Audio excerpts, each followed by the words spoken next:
아침에 일어나도 피곤하고 낮에도 졸리고 밤이 되면 더 지쳐있는 자신을 발견하신 적 있으신가요? 병원 가도 특별한 이상은 없다고 하는데 몸은 계속 무겁고 머리는 막지 않죠. 그런데 이 피로의 진짜 원인이 우리가 매일 무심코 반복하는 습관 때문이라면 어떨까요? 대부분의 사람들은 피로를 나이 탓으로 돌립니다. 나이 들면 당연히 피곤한 거라고 생각하죠. 그래서 그냥 참고 살아갑니다. 하지만 똑같은 나이에도 어떤 분들은 활기차게 지내시는 걸 보면 단순히 나이만의 문제는 아닌 것 같습니다.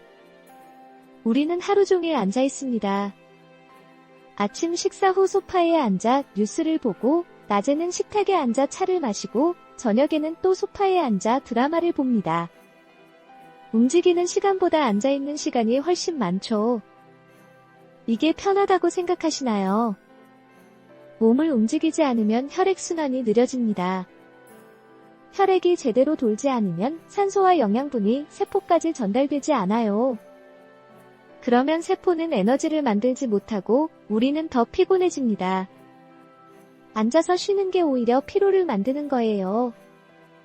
특히 식사 후 바로 눕거나 앉아있으면 소화가 제대로 되지 않습니다. 음식물이 위장에 머무는 시간이 길어지면서 속이 더부룩하고 무거워지죠.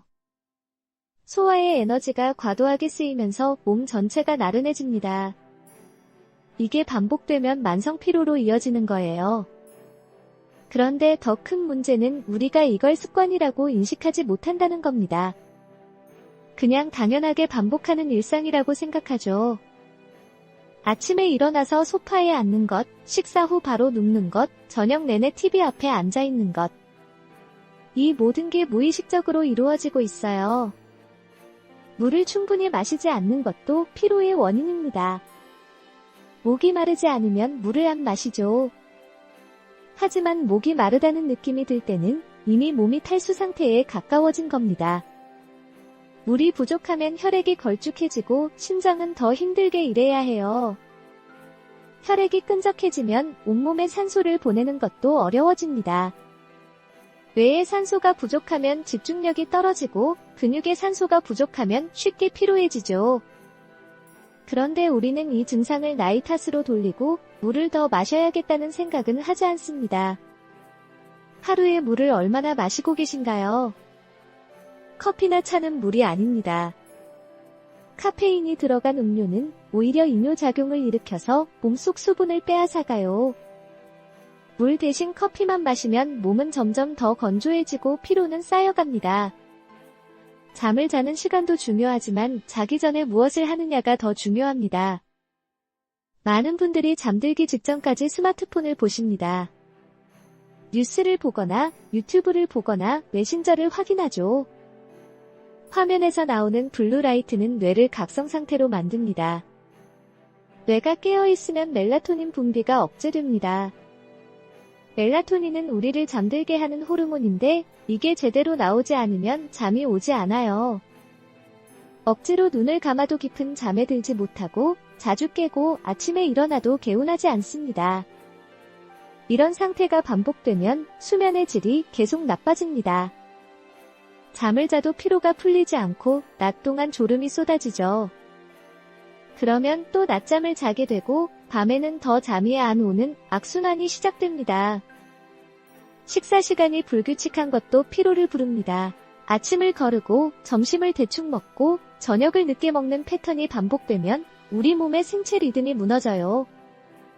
몸은 언제 에너지를 써야 하는지, 언제 쉬어야 하는지 혼란스러워합니다. 특히 저녁을 늦게 먹으면 소화가 끝나지 않은 채로 잠자리에 듭니다. 그러면 자는 동안에도 위장은 계속 일을 해야 하고 몸은 제대로 쉬지 못해요. 아침에 일어나면 속이 더부룩하고 입맛도 없고 몸은 천근만근입니다. 그런데 우리는 이런 패턴을 바꿔야겠다고 생각하지 않습니다. 바쁘니까 어쩔 수 없다고 나이 들면 다 그렇다고 생각하죠. 하지만 이 습관들이 쌓이면서 만성 피로는 점점 깊어집니다. 호흡도 중요합니다. 우리는 대부분 얕은 호흡을 합니다. 가슴으로만 숨을 쉬고 배까지 공기가 내려가지 않아요.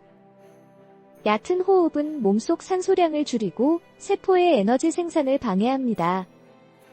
깊게 숨을 쉬면 폐 아래쪽까지 공기가 차고 횡격막이 움직이면서 내장 기관도 자극을 받습니다. 혈액순환이 좋아지고 뇌에도 산소가 충분히 공급되죠. 하지만 우리는 하루 종일 긴장한 상태로 얕게 숨을 쉬고 그게 피로를 만들고 있다는 걸 모릅니다. 스트레스를 풀지 않고 쌓아두는 것도 피로의 원인입니다. 화가 나도 참고, 속상해도 삼키고, 억울해도 그냥 넘어갑니다. 감정은 사라지지 않아요. 몸속 어딘가에 쌓여 있다가 긴장과 피로로 나타납니다. 감정을 억누르면 자율신경계가 흐트러집니다. 교감신경이 계속 활성화되면서 몸은 긴장 상태를 유지하고 이완되지 못해요. 그러면 잠을 자도 근육이 풀리지 않고 아침에 일어나면 몸이 뻐근하고 개운하지 않습니다. 우리는 피로를 느끼면 쉬어야 한다고 생각합니다. 그래서 더 많이 눕고 더 오래 앉아있죠. 하지만 정작 필요한 건 적절한 움직임입니다. 가벼운 산책, 스트레칭, 심호흡. 이런 작은 활동들이 오히려 피로를 풀어줍니다. 그런데 우리는 이걸 귀찮다고 생각합니다. 피곤한데 왜 또 움직여야 하냐고 생각하죠. 하지만 움직이지 않으면 피로는 더 깊어집니다. 몸은 쓰지 않으면 더 약해지고 약해지면 더 쉽게 피곤해지는 거예요. 햇빛을 보지 않는 것도 문제입니다. 하루 종일 실내에만 있으면 비타민 D가 부족해집니다. 비타민 D는 뼈 건강뿐만 아니라 면역력, 기분 조절에도 중요한 역할을 하죠. 부족하면 우울감이 생기고 무기력해지고 피로가 쌓입니다. 그런데 우리는 햇빛을 피합니다. 더우니까 자외선이 안 좋으니까. 하지만 적당한 햇빛은 우리 몸에 꼭 필요해요. 하루 15분만 햇빛을 쬐어도 기분이 나아지고 활력이 생깁니다. 지금 이 순간에도 우리는 피로를 만드는 습관을 반복하고 있을지 모릅니다. 앉아서 이 영상을 보고 계신가요? 물은 오늘 얼마나 마셨나요? 어젯밤 잠들기 전에 스마트폰을 보셨나요? 오늘 아침 식사는 하셨나요? 이 습관들이 쌓이면서 우리는 점점 더 피곤해집니다. 그리고 그 피로를 나이 탓으로 돌리고 어쩔 수 없다고 생각하죠. 하지만 정말 어쩔 수 없는 걸까요? 아니면 우리가 모르고 있었던 걸까요? 지금도 괜찮다고 생각하시나요?